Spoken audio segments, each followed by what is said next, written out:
Varahi silks మన నెల్లూరులో September 25వ తారీఖున గొప్ప ప్రారంభం. నమస్తే గురుగారు. వాగర్థావివ సంపృక్తౌ వాగర్థ ప్రతిపత్తయే జగతః పితరౌ వందే పార్వతీ పరమేశ్వరౌ ఆదిత్యాయ చ సోమాయ మంగళాయ బుధాయ చ గురుశుక్రశనిభ్యశ్చ రాహవే కేతవే నమః. శృంగేరి జగద్గురు పీఠాధిపతులకి కంచి పీఠాధిపతులకి నమస్కారములు తెలియజేసుకుంటూ కార్యక్రమాన్ని ప్రారంభిద్దాం. గురుగారు, శరన్నవరాత్రుల శుభాకాంక్షలండి. మీకు వీక్షించేటువంటి మన సుమన్ టీవీ ప్రేక్షకులకి అందరికీ కూడా శరన్నవరాత్రి శుభాకాంక్షలు. గురుగారు, శరన్నవరాత్రుల్లో భాగంగా 3వ రోజు విశిష్టత గురించి, ప్రాముఖ్యత గురించి, ఈ రోజు పాటించవలసిన నియమాలు, చేయకూడని తప్పిదాల గురించి ఒక్కసారి గుర్తు చేస్తారా? తప్పకుండానమ్మా. గత 2 రోజులుగా మనం చూసుకున్నట్లయితే ధారావాహికగా మొదటి రోజు అమ్మవారి బాలా త్రిపుర సుందరి, 2వ రోజు గాయత్రీదేవిగా ఏ విధంగా కొలుచుకోవాలి, అమ్మవారి యొక్క వివిధ రూపాలు అనేటువంటి మనం తెలియచేసుకుంటాం. ఇందులో భాగంగా 3వ రోజు అమ్మవారిని అన్నపూర్ణాదేవి రూపంలో కొలుచుకోవాలి. మనకు అన్నపూర్ణ అంటే టక్కున గుర్తొచ్చే క్షేత్రం ఏంటి? కాశీ అమ్మవారు. కరెక్ట్. కాశీ అమ్మవారు మనం చూసుకున్నట్లయితే సాక్షాత్తు పరమేశ్వరి అవతార స్వరూపం అన్నపూర్ణాదేవి. అంటే చాలామందికి ఉండేటువంటి ఒక ఆలోచన ఏంటంటేనమ్మా, అన్నపూర్ణ అంటే కేవలం అన్నాన్ని ప్రసాదించే దేవతగా అనుకుంటుంటారు. కానీ వాస్తవానికి అదొక అర్థంలో అదొకటితో పాటుగా అన్నపూర్ణ అంటే ప్రసాదించేది అని అర్థం. అంటే ఏది కావాలనుకుంటే అది ఆ అమ్మవారు ఆ వ్యక్తికి ప్రసాదిస్తుంది. అంటే సాక్షాత్తు పరమేశ్వరుడు, తన పతి అయినటువంటి పరమేశ్వరుడు, అంటే ఈ లోకాలన్నీ కూడా కరువు కాటకాలతో అల్లాడిపోతూ ఉంటున్నప్పుడు పరమేశ్వరుడు భిక్షగా వచ్చినప్పుడు పరీక్షించగా లేదనకుండా అమ్మవారు తయారు చేసి పెట్టిందట. కాబట్టి అంతటి సమయంలో కూడా, అంత కరువు కాటకాల్లో కూడా అమ్మవారు తనని ఆశ్రయించినటువంటి వ్యక్తులకి కూడా అన్నాన్ని ప్రసాదించింది. అంటే మహాభారత గ్రంథం అంతా రచించిన తరువాత వ్యాస భగవానుల వారు కాశీ విశ్వేశ్వరుణ్ణి దర్శించుకోవడానికి వచ్చినప్పుడు పరీక్ష పెట్టదలిచినప్పుడు అసలు ఎక్కడ కూడా భిక్ష అందకుండా చేశాడు. 3 రోజుల పాటు నాకే భిక్ష అందకుండా జరుగుతుందా, నేను ఇక ఈ యొక్క కాశీ నగరాన్ని శపిస్తాను అనుకొని నీళ్లు తీసుకునే సందర్భంలో ఒక్క ముదుసలి రూపంలో అమ్మవారు ప్రత్యక్షమై పిలిచిన, ఆయన లోపలికి రా అని చెప్పి పిలిపించి చక్కగా భోజనాది కార్యక్రమాలన్నీ కూడాను తనకి తన పరివారానికి అందింపచేసింది. అంటే పరీక్షింపదలిచినటువంటి సమయంలో కూడా ఆ కోపానికి గురి కాకుండా, శాపానికి గురి కాకుండా ఆపగలిగింది. సరే, ఆ కథ వృత్తాంతం తదనంతరం వ్యాస భగవానుల వారికి వచ్చిన శాపవరంతా వేరు. అంటే అన్నపూర్ణాదేవి యొక్క విషయంలోకి వస్తే మనకి ఏది కావాలనుకుంటే అది, జ్ఞానాన్ని కావాలనుకుని ఆశ్రయిస్తే అమ్మవారు జ్ఞానాన్ని ఇస్తుంది, మోక్షాన్ని కావాలని ఆశ్రయిస్తే అమ్మవారు మోక్షాన్ని ప్రసాదిస్తుంది, ఉద్యోగం కావాలి, చక్కటి సంతానం కావాలి, చక్కటి భార్య లేదా భర్త కావాలి, ఇలా ఏది కావాలని అమ్మవారిని అడిగితే ఆ అమ్మవారు అది ప్రసాదిస్తుంది, భిక్షగా ప్రసాదిస్తుంది. మనం అందరం కూడా అన్నం అనుకుంటాం, కాదమ్మా. ఈనాడు చాలామంది కాశీకి పోయి వచ్చిన తర్వాత, అక్కడికి పోయిన తర్వాత చేసే తప్పులు చాలా ఉన్నాయి. ఏంటనంటే, అంతటి అన్నపూర్ణగా సాక్షాత్తు అమ్మవారు వెలిసినటువంటి క్షేత్రం కాశీలో చాలామంది వెళ్ళి అన్నదాన ఆశ్రమాలు ఉంటున్నాయమ్మా. ఈ ఆశ్రమాల్లో భుజిస్తారు, అన్నదానం చేయకుండా వస్తుంటుంటారు.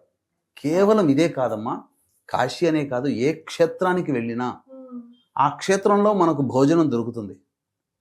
ఒక సత్రంలో, ఆ సత్రంలో వెళ్ళి అక్కడ భోజనం చేసిన తర్వాత శక్తి కొలది అన్నదానం చేయాలి. ఈ రోజున ఒక వ్యక్తి అక్కడ భోజనం చేస్తున్నాడు అనంటే అది ఎవరో అన్నదానం చేసిన ఫలితం, కోట్లు ఉండి చేయట్లేదు. అక్కడ మనలాంటి వ్యక్తులే అన్నదానానికి సహకరించడం వల్ల మన తదనంతరం కొంతమంది ఎవరైనా వెళ్ళినా వాళ్ళకి అన్నదానం జరుగుతుంది. కానీ ఈ రోజున నియమాలు ఏం తప్పు చేస్తున్నారంటే, శుచి శుభ్రత అనేటువంటిది పాటించినటువంటి వ్యక్తులు, అంటే స్నానం చేసి చెయ్యకుండా పొద్దునే లేచి ఆ టిఫిన్లు పెడుతుంటుంటారు. అక్కడ పోయి టిఫిన్లో భోజనాలు చేస్తుంటారు.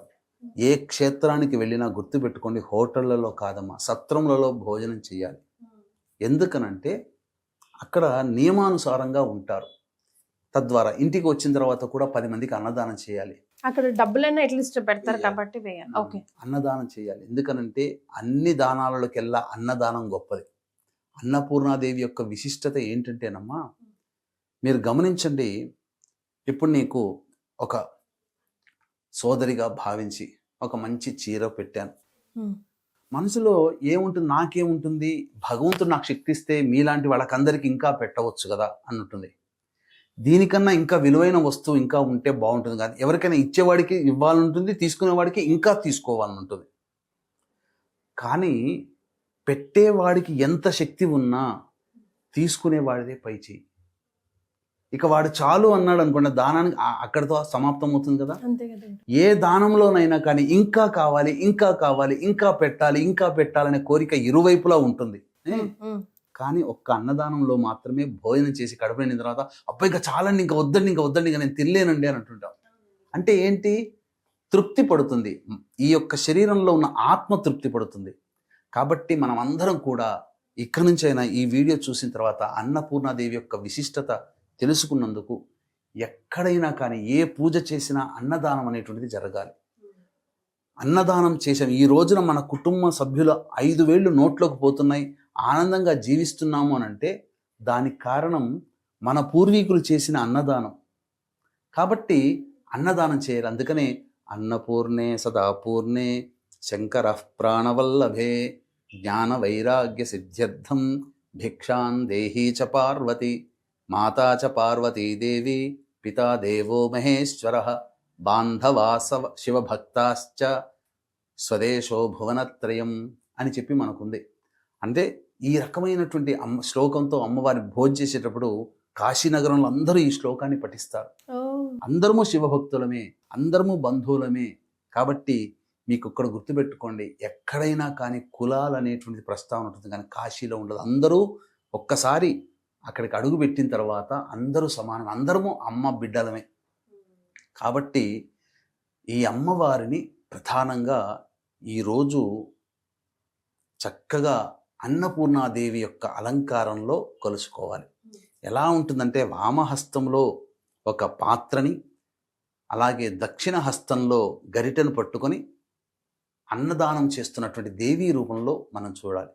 ఈ రోజున అమ్మవారి ప్రతీకగా మనం చేస్తున్నాం కాబట్టి మన ఇంట్లో మన చేతి వంటతో, మన చేతితో తయారు చేసినటువంటి భోజనాన్ని 10 మందికి అన్నదానం గనక చేసినట్లయితే తప్పకుండా మంచి జరుగుతుంది. అదే మనం వండిందే అమ్మవారికి నైవేద్యంగా పెట్టవచ్చు. ఈ రోజున విశేషంగా ఏదైనా అనాథలకి లేదా వృద్ధాశ్రమాల వారికి లేదా కాశీలో ముఖ్యంగా గొప్పదైనటువంటి క్షేత్రంలో కాశీ గొప్పది, అన్నపూర్ణాదేవి సాక్షాత్తు అక్కడ ఉన్నటువంటిది. కాబట్టి ఆ కాశీలో అన్నదానం చేసిన చాలా విశేషమైనటువంటి ఫలితం కలుగుతుందమ్మా. ఈ రోజున చక్కగా గనక చూసుకున్నట్లయితే అన్నదానాన్ని మించిన దానం లేదు. అందుకని అన్నదానం చెయ్యాలమ్మా, తప్పదమ్మా. ఇంకా మనకు ఏం చేసినా, దానం చేసినా, అన్ని దానాలకెల్లా అన్నదానం చేస్తేనే అధిక శాతంలో పుణ్యఫలం కలుగుతుంది. కాబట్టి చేతనైనంతగా అన్నదానం అనేటువంటిది చేయాలి. వస్తు రూపేణా చేయొచ్చు, ధన రూపేణా చేయొచ్చు, శక్తి కొలది చేయాలి, శక్తికి మించి చెయ్యకూడదు. గురుగారు, మరి ఏ పూలతో ఏ రంగుతో అమ్మవారిని ఆరాధించాలంటారు?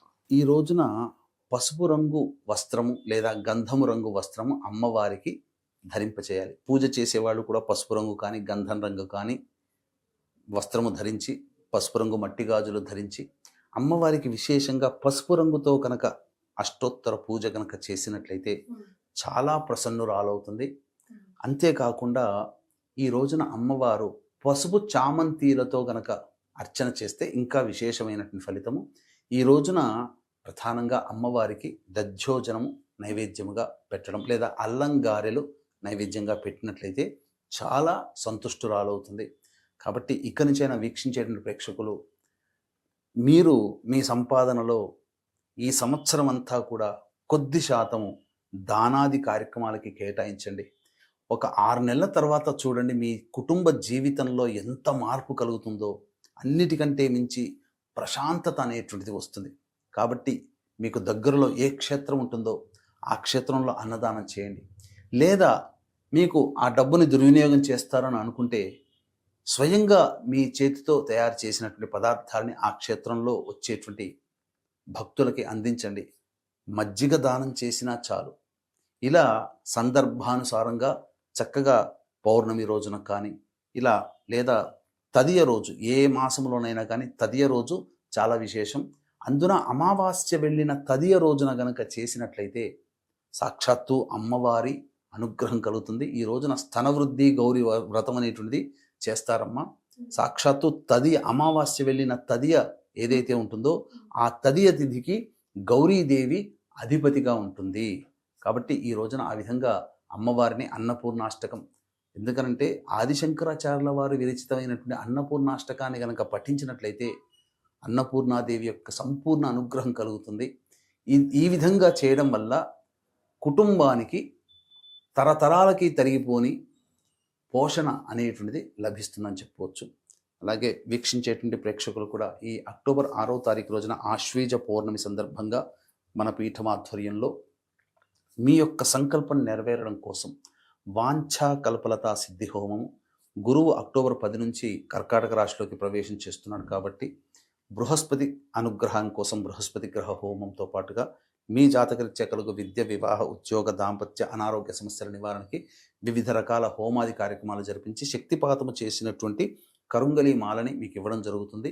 సాయంత్రం 6 గంటలకి కార్యక్రమం ప్రారంభమవుతుంది. 5 గంటల లోపల అక్టోబర్ 6వ తారీఖు 5 గంటల లోపల మీ గోత్రనామాదులు నమోదు చేసుకోవచ్చు. చాలా సంతోషం గురుగారు. దసరా నవరాత్రుల్లో భాగంగా 3వ అవతారం అన్నపూర్ణాదేవి గురించి తెలియజేశారు. ధన్యవాదాలు. సర్వం శ్రీ ఉమామహేశ్వర పరబ్రహ్మార్పణమస్తు.